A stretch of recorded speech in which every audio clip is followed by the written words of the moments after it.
Hola, ¿cómo están? El día de hoy les voy a leer el primer capítulo de El mapa de los anhelos, denominado Me llamo Grace. Espero que sea de su agrado y cada día voy a estar actualizando capítulos mientras pueda. Les mando un beso enorme y espero que les guste.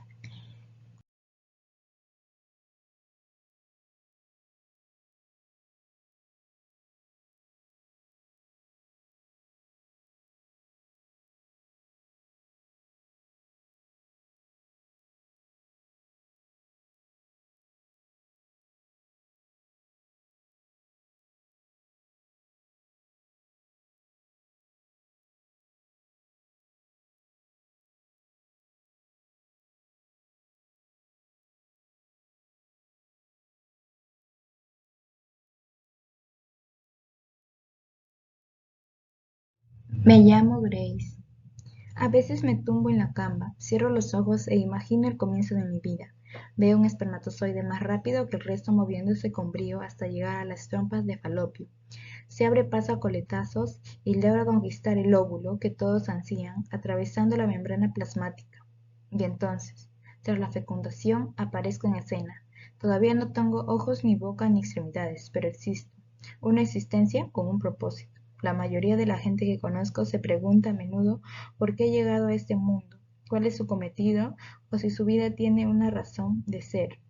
No puedo darles una respuesta, pero mi destino estuvo claro desde el principio, como la hierba que crece para alimentar al ganado o las abejas y su afán por polinizarlo todo. Así que, de pequeña, cada vez que en el colegio me pedían que me presentase poniéndome en pie o que escribiese una redacción sobre mi familia, siempre empezaba diciendo, me llamo Grace Peterson y nací para salvar a mi hermana. El abuelo suele decirme que llegué al mundo con una capa de superheroína, una capa morada, por supuesto, ondeaba mi espalda, aunque nadie más pudiese verla, ni siquiera la matrona que me cogió por primera vez. Seguro que, a pesar de que lloré de una forma escandalosa en cuanto nací, todos estaban más pendientes de otra cosa, el valioso cordón umbilical, lleno de sangre, cuyas células madres pudieron transferir a Lucy para erradicar la leucemia mieloblasmática que le habían diagnosticado al año y medio. Mientras crecí, nunca pensé mucho en ello, pero creo que supuso una unión profunda entre nosotros, incluso a pesar de que no podríamos haber sido más distintas. Mi hermana era dulce y todo el mundo decía que su sonrisa era genuina y contagiosa. Los médicos la adoraban, mamá se dirigía a ella llamándola mi sol, y cuando su estado de salud le permitía asistir a clase, todos sus compañeros se desvivían por ello. Brillas, Lucy, aseguraba papá. Eres como una estrella sellante. ¿Y quién no quiere que la comparen con las estrellas, la luna, astros, constelaciones o galaxias fascinantes e infinitas? Yo, claro, yo, que siempre he sido más como un agujero negro, nadie me entiende demasiado bien, por mucho que en teoría tenga sentido. Y sigo siendo un misterio incluso para mí misma, con mi campo gravitatorio impidiendo que ninguna partícula escape. Así que, lejos de la luminosidad de Lucy, tengo que esforzarme constantemente por sonreír. Es como si tuviese los labios de cartón duro, le confesé una vez a mi abuelo, y él, tras arroparme en la cama, contestó, ¿sabes que el cartón se ablanda cuando le echas un poco de agua? Deberías probarlo a ver qué pasa, Grace. Me avergüenza admitir que nunca le he puesto mucho empeño, pero tengo mis razones. El mundo es un lugar hostil. No logro visualizar la vida como un regalo, sino como un camino pedregoso, repleto de dolor, injusticias, enfermedades y diversas penurias. Se lo dije a Lucy una noche de insomnio en pleno invierno, cuando los copos de nieve revoloteaban tras el cristal y ella se levantó de madrugada para ir por un vaso de agua. Nuestras habitaciones estaban la una frente a la otra, así que el contraste resultaba evidente. Su colcha era rosa, la mía morada. Ella aún conservaba peluches de la infancia y yo los había regalado todos al desván. Ella tenía láminas de tonos pasteles enmarcadas en las paredes y las mías estaban llenas de postales fotográficas de Vivian Mayer o papelitos con palabras sueltas que me seccionaban. Lucy, no entiendo la vida. ¿Qué quieres decir? Está sobrevalorada, respondió Grace. Dejó el vaso en mi mesilla de noche y le hice un hueco en la cama. Tenía las manos frías, apenas distinguía su silueta en la oscuridad, pero podía visualizar su cabello rubio desparramado por la almohada, la piel pálida y el rostro hinchado por la medicación, en contraste con las piernas flacas como las de un flamenco. Sí, dice, quizás el problema sea que intentes entender la vida. No es un rompecabezas, Grace. Créeme, le he dado muchas vueltas, he pensado a menudo en ella, como si fuese un juego, pero es un asco, porque no hay manual de instrucciones ni táctica que valga y tan solo consiste en alzar un dado y ver qué número sale. No había nada que a Lucy le gustase más que los juegos de mesa. Tiene su explicación. El hospital era su segunda casa, así que para entretenerse pasaba el rato con una baraja de cartas o el último juego que le hubiesen regalado. En mi familia todos somos expertos contrincantes, pero ella nunca tuvo un rival. Tengo muy buena memoria y demasiado tiempo para pensar, solía decir Lucy cuando le preguntaba cómo era posible que adivinase todos y cada uno de mis movimientos cuando nos enfrentábamos delante de cualquier tablero. En lugar de responder, me limitaba a volver a repartir las fichas. Separar a Lucy de su enfermedad era como coger varios pegotes de pintura al óleo, mezclarlos y luego intentar restaurar los colores. Las dos formaban una enredadera con sus flores y sus espinas. En ocasiones la primavera ganaba la batalla y Lucy resplandecía durante una temporada, pero el invierno regresaba tarde o temprano. Debería haberse curado, decía papá. Para ser precisos, técnicamente lo hizo, se curó, pero unos meses después le diagnosticaron EICH, la enfermedad de injerto contra huésped, o lo que es lo mismo, una complicación grave tras el trasplante halógeno que se resumía en la lucha incansable de mis células contra el sistema inmunológico de Lucy. Empezaron a darle corticoides e inmunidades de personales para evitar que rechace el trasplante, pero como contrapunto sus despensas se debilitaron tanto que siempre está expuesta ante cualquier infección oportunista, desde neumonías hasta múltiples infecciones de orina. Lo fascinante de Lucy era que, a pesar de todo, no estaba enfadada con el mundo por lo que le ocurría. Cuanto más aceptaba ella su enfermedad, más me molestaba que lo hiciese. La gran pregunta siempre flotaba a mi alrededor. ¿Por qué?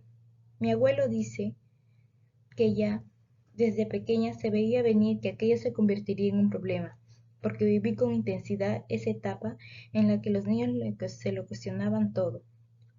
¿Por qué no pueden existir nuevos colores? ¿Por qué las vacas tienen manchas negras y no violetas? ¿Por qué todos los chicos de clase llevan el pelo corto? ¿Por qué los pepinillos se llaman pepinillos? ¿Por qué el agua del mar es salada? En la actualidad, sigue colgado en la pared de mi habitación el primer papelito que escribí en el que puede leerse ¿por qué? Todos los demás han ido cambiando con el paso de los años. Hubo una época en la que me obsesioné con la palabra pispireta y otra en la que no podía dejar de pensar en la belleza que encerraban azar, escarabajos o bugambilla. Me parece una serpiente que va mudando de piel. Sin embargo, la gran pregunta permanece. Da igual el tiempo que pase, sobrevive bajo la lluvia y no la perturban el frío ni las altas temperaturas. Es inamovible. ¿Por qué Lucy tuvo que estar enferma? Cualquiera dirá. Pues porque sí, porque la vida es así, porque el mundo es un lugar aleatorio y caótico. No hay reglas ni estadísticas que valen. Así que deja de dar vueltas, arranca el dichoso papelito de la pared y acéptalo de una vez por todas. Pero, como no soy cualquiera, sigo en mis 13. Estaba escrito, hay un código secreto para cada uno de nosotros en el inmenso universo tan intrincado como el propio ADN. ¿Podríamos cambiar nuestro destino si lográsemos adivinar lo que va a ocurrir en el futuro? Es posible que algún ser superior y divino decida que una niñita de 2 años merece enfrentarse al cáncer, a una inundación, a morir de hambre o a cualquier otra desgracia por el estilo. Mamá me contó en una ocasión cómo empezó todo. Fue por culpa de unas petequias. La pequeña barriga de Lucy se llenó de puntos rojizos y después llegaron los hematomas. ¿Te has caído? No, decía ella. Un niño te ha pegado en el parque y volvía a negar con la cabeza. Tras una visita rutinaria al pediatra, terminó ingresada en el hospital y allí comenzaron a hacerle pruebas. El diagnóstico fue rápido, también la quimioterapia y mi llegada a triunfar al mundo con todas esas esperanzas puestas en unas cuantas células. La felicidad duró poco. Si echo la vista atrás, creo que crecí en el interior de un palacio abandonado que se derrumbó hasta convertirse en un montón de ruinas. Mis padres se habían conocido en una fiesta de la empresa para la que trabajaban, y en esas épocas imagino que el salón del palacio imaginario estaría en todo su esplendor, con lámparas de araña y paredes revestidas con papel pintado mientras ellos bailaban en el centro. Él siempre fue un hombre muy atractivo, lo decían constantemente las vecinas y las amigas de mamá, y ella inteligentísima. Juntos formaban un equipo perfecto. Cuando su unión se consolidó, celebraban barbacoas en el jardín y eran considerados una pareja interesante. A mí se me ocurren pocos halagos más maravillosos que ese ser interesante. Ambos eran agentes inmobiliarios. Papá encandilaba a las compradoras con su simpatía, su sonrisa blanca y perfecta, sus gestos seguros y esa seducción estilo años 50 que emanaba sus esfuerzos. Pero ella era mucho mejor. A mamá la apodaban Rosy el tiburón. Los clientes se convertían en presas cuando caían en sus manos. Lograba emparejar cada casa con sus potenciales compradoras. Habían vendido viviendas en ruinas, otras con fama de estar encantadas e incluso un par en las que se habían cometido asesinatos. Fue nombrada 2 veces consecutivas como la mejor agente inmobiliaria del estado y en las galas navideñas que se celebraban en la ciudad siempre deslumbraba. Con la llegada de Lucy al mundo, los Peterson se convirtieron en el matrimonio perfecto, hasta que la palabra cáncer se hizo hueco en sus vidas y aparecieron las primeras fisuras. Cuando llegué al mundo, el daño aún era reparable, pero conforme la salud de mi hermana se fue deteriorando, la brecha se volvió más profunda y mamá pasó de ser una estrella en la empresa a conformarse con jugar al Monopoly en el hospital cuando Lucy tenía un buen día. Dejó el trabajo, dejó de cantar por las mañanas mientras preparaba el café, dejó de quedar con sus amigas, dejó de mirarse al espejo, lo dejó todo, como había empezado diciendo. En el colegio nos pedían a veces que escribiésemos una redacción sobre nuestra familia hablando de un día especial o que hiciésemos un dibujo. La figura más destacable de mi obra de arte siempre era la de mi abuelo. Lo representaba más grande que a mis padres porque así era el papel que tenía en mi vida. A Lucy la plasmaba a menudo como un sol en la cabeza y tumbada inerte sobre una cama, y a su lado estaba yo, pequeñita, casi anecdótica, un borrón de tinta que podría pasar desapercibido. Cuando tienes una hermana enferma, aprendes a la fuerza a valerte por ti misma. No esperas que tus padres te lean cuentos antes de ir a dormir o que acudan a verte en la próxima competición de patinaje sobre hielo, porque probablemente estarán ocupados intentando que su otra hija no muera por culpa de una infección. No recuerdo en qué momento se dieron cuenta de que fingir cierta normalidad familiar era una utopía ridícula. A veces había temporadas buenas, en las que incluso Lucy podía ir a clases y todos nos sentíamos como si estuviésemos congelados dentro de un cuadro perfecto de Edward Hopper, que reflejase un momento absurdamente cotidiano, pero nunca duraba demasiado. Siempre llegaba la recaída y el hospital se convertía en el cuartel general de la batalla, con mi madre al pie del cañón y mi padre trabajando cada vez más horas para lograr cubrir los gastos médicos y aislarse del dolor. ¿Y dónde encajaba yo en esta ecuación? Pues en casa de mi abuelo, que vivía a unas cuantas manzanas de distancia. Si pienso en mi niñez, contemplo el tejado a 2 aguas de color oscuro, los nidos que los pájaros construían en el árbol que se veía desde la ventana del salón y cuyas hojas se desplomaban de un día para otro cuando llegaba el otoño. Lo sé, porque me encantaba saltar sobre ellas y oír cómo crujían. Crack, crack, crack. Un poco más allá, Henry, Tallón, como todos en el barrio conocen a mi abuelo, me observaba en silencio mientras bebía café sentado en los escalones del porche. Nunca ha sido un hombre hablador. Tiene la firme creencia de que el sí y el no son suficientes para responder casi cualquier cosa y no le gustaba la idea de malgastar palabras. Posee esa practicidad que mi generación ha perdido del todo, es decir, solo sale a comprar unos zapatos cuando se le rompe los que usa, o al llegar la temporada de calabaza se rinde ante ella porque siente la obligación de no rechazar nunca lo que le ofrecen sus generosos vecinos. Así que comemos calabazas, crema de calabazas, pasteles y bizcochos de calabaza, cerveza de calabaza, carne rellena de calabaza, tortitas de calabaza con miel y hasta espaguetis de calabaza. Pero, cuando pienso en él, también lo veo llevándome a la pista de hielo, acompañándome hasta la parada del autobús escolar y regalándome mi primera cámara de fotografía o enseñándome a montar bicicleta. Fue algo así. ¿Pongo los pies en los pedales?, le pregunté. Sí, me respondió. Lo hice. Logré avanzar 1 metro antes de caerme al final de la calle. Mi abuelo me cogió del codo para ayudarme a ponerme en pie. ¿Lo he hecho bien?, le pregunté. Me dijo no. Probaré otra vez. Sí. ¿Este es el freno? Sí. Vale, le respondí. Y con unos cuantos 6 y no es más, aprendí a controlar el equilibrio. Desde entonces me muevo en bicicleta por In Lake. No me importa que sea invierno o verano, se lo debo a él, como tantas otras cosas. No es que mis padres no deseasen formar parte de ese momento, sino que siempre tenían cosas más trascendentales que hacer. Imagina que tienes que decidir entre pasar la tarde con tu hija moribunda, a la que acaban de intubar por una nueva complicación, o pedalear un rato con la otra. La balanza estuvo inclinada antes siquiera de que escribiese mi nombre en la partida de nacimiento, así que me acostumbré a vivir entre las sombras, detrás del telón. Si no haces ruido, si aprendes a caminar de puntillas, llega un momento en el que te vuelves invisible, incluso cuando te miras al espejo.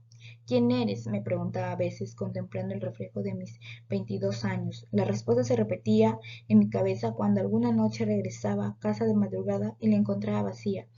O papá estaba allí, pero ni siquiera se molestaba en echarme la bronca. Nunca iba sola, me acompañaban 2 copas de más y una soledad asfixiante. Al dejarme caer en la cama, aquella tristeza daba vuelta a mi alrededor. Me llamo Grace Peterson y nací. Cabaza las palabras que revoloteaban como libélulas. Nací para. La escribí en papelitos, buscaba chinchetas, las clavaba en la pared para que no escapasen. Salvar a mi hermana, y al final el sueño me abrazaba conforme amanecía al otro lado de la ventana. Dormía tranquila, lo hacía porque mis pasillos se empeñecían cuando recordaba que, pese a ellos, era la chica que logró cambiar una vida, desafiar al destino, ser la heroína de la historia.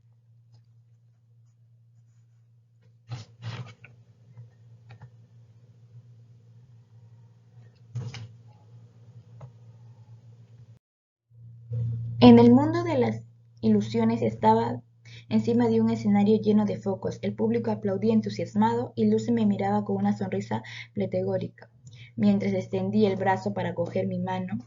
Pero justo cuando sus dedos rozaban la punta de los míos, la fantasía se convertía en pesadilla y ella empezaba a desvanecerse como si estuviera hecha de humo.